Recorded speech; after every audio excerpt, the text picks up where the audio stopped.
আপনার তথ্যটি একদম সঠিক। 2024 সালের 1 জুন যখন মালয়েশিয়া সরকার হঠাৎ করে বিদেশি কর্মী নেওয়ার প্রক্রিয়া স্থগিত করে, তখন হাজার হাজার বাংলাদেশি কর্মী সব প্রস্তুতি নিয়েও যেতে পারেননি।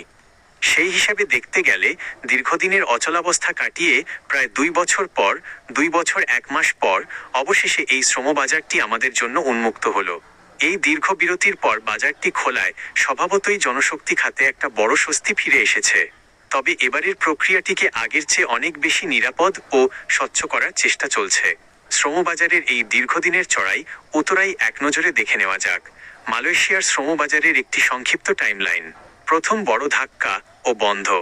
2008 নানা অনিয়ম, জালিয়াতি এবং অতিরিক্ত অভিবাসন খরচের অভিযোগে বাংলাদেশি কর্মীদের জন্য প্রথমবার শ্রমবাজার পুরোপুরি বন্ধ করে দেয় কুয়ালালামপুর। বাজার পুনরায় চালু।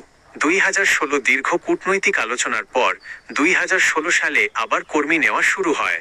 তবে কিছুদিন পরই আবারও অসাধু চক্রের দৌরাত্ম্য শুরু হয়। সিন্ডিকেটের অভিযোগে আবার বন্ধ।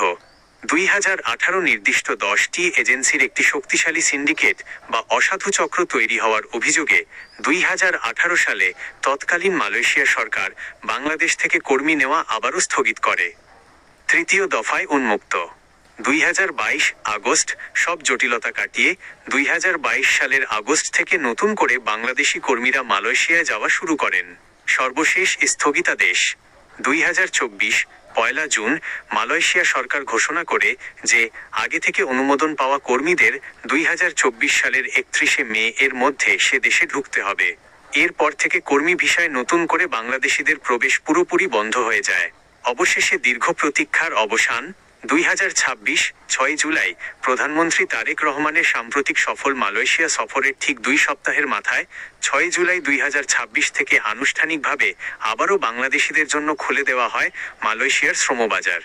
এবারের মূল তফাৎ, আগেরবার মালয়েশিয়া সরকার তাদের দেশ থেকে রিক্রুটিং এজেন্সি নির্ধারণ করে দেওয়ায় সিন্ডিকেট তৈরি হয়েছিল। তবে প্রবাসী কল্যাণ মন্ত্রী স্পষ্ট জানিয়েছেন, এবার বাংলাদেশ সরকার নিজেই রিক্রুটিং এজেন্সি নির্বাচন করবে, যাতে কোনো সিন্ডিকেট বা দুর্নীতি মাথাচাড়া দিতে না পারে।